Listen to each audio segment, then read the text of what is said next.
Hi friends, అందరూ ఎలా ఉన్నారు? బాగున్నారా? నేనైతే చేపల ఫ్రై చేస్తున్నానండి. ఈరోజు సండే అని. ఇది నిన్న, ఈరోజు కాదు, నిన్న సండే. ఈరోజు నేను వీడియో పెడుతున్నాను అనమాట. మా పిల్లలు కూర కంటే ఫ్రై బాగా ఇష్టపడతారండి. అందుకని నేను చేపల ఫ్రై చేస్తున్నాను. కూర అనుకో సరిగ్గా తినరు. ఇంకా వాళ్ళు తినలేనప్పుడు మనకి బాధ అనిపిస్తుంది కదా. వాళ్ళు తినేటట్టే చేద్దామనేసి అట్లా చేస్తున్నాను అనమాట. ఇంకా నేనైతే కూర అయినా తింటాము, ఫ్రై అయినా తింటాం మేము. ఇదిగో చూస్తున్నారా, మసాలా నేను ప్రిపేర్ చేసి పెట్టుకున్నాను చేపల్లోకి. అందులో కొద్దిగా వాటర్ కలుపుకొని మనము చేపలకి మంచిగా పుయ్యాలన్నమాట. చేప ముక్కలు అయితే మంచిగా నీట్గా కడిగి పక్కన పెట్టుకోవాలండి. నాకైతే మా అత్తమ్మ ఊరు నుంచి తెచ్చింది ఈ చేప ముక్కలు. ఇక్కడ మేము తక్కువ తెచ్చుకోవడము, ఎందుకో ఊరు నుంచి తెచ్చినవి కొంచెం టేస్ట్ బాగుంటాయి ఇక్కడ వాటికంటే. అందుకే ఇక్కడ ఎప్పుడో ఒకసారి తెచ్చుకుంటాము. ఇంకా ఊరు నుంచి మాత్రం వచ్చేటప్పుడు కంపల్సరీ చేపలు రొయ్యలు తీసుకుని వస్తారు.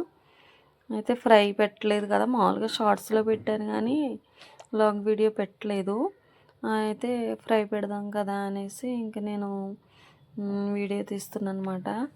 అయినా నా వీడియోలు ఎక్కువ మంది చూడట్లేదండి. ప్లీజ్ దయచేసి నా వీడియోలు చూడండి. అందరూ షార్ట్స్ చూస్తున్నారు, సబ్స్క్రైబర్స్ కూడా పెరుగుతున్నారు, కానీ వీడియోలు మాత్రం చూడట్లేదండి. నాకు ఇంకా తెలియదు, కొత్త కదా ఛానలు.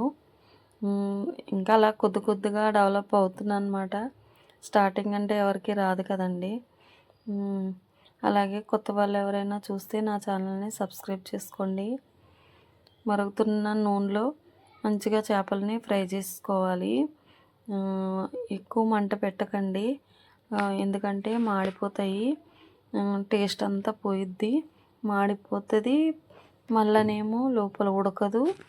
అందుకని ఎప్పుడైనా మీడియం కానీ సిమ్లో కానీ వండుతానండి నేను వంట.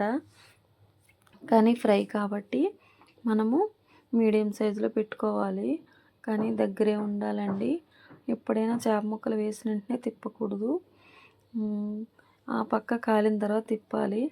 కాలిందా లేదా ఎలా తెలుస్తుందంటే మనకి ఇట్లా నెమ్మదిగా ఇట్లా కదిపి చూస్తే చేప ముక్కని ఈజీగా రిటర్న్ అవుతాయి అన్నమాట. అప్పుడు మనము తిప్పాలి, లేదనుకో కడాయికి అంటుకుపోతుంది. ఎప్పుడైనా కానీ వెంటనే తిప్పకూడదండి. అలాగని బాగా ఫ్రై అవనవ్వకూడదు, ఎందుకంటే మసాలా మొత్తం మాడిపోతుంది. నేను మసాలా ఎక్కువైనట్టుంది, అందుకే కొంచెము మసాలా మాడింది. చేప ముక్కలు అయితే మాడలేదు. ఇంకా మిగిలిన ముక్కలను కూడా మంచిగా ఫ్రై చేసుకోవాలండి. అలాగే కరివేపాకును కూడా మనము ఫ్రై చేసుకోవాలి, ఫ్లేవర్ బాగుంటుంది కదా. ఎందుకంటే చేపల కూరలో కూడా నేను కరివేపాకు వేస్తాను. ఏ కూరలో అయినా వేస్తాను కరివేపాకు, చికెన్లో అయినా ఎందులోనైనా వేస్తాను. ఇంకా ఫ్రెష్గా మా చెట్టును తెంపుకొని వచ్చాను.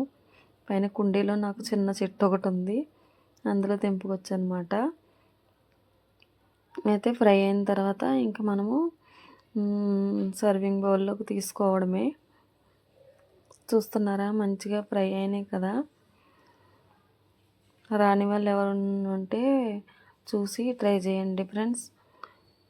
అంటే చాలామందికి ఇప్పుడు వస్తున్నాయి కానీ కొంతమందికి రావు కదా.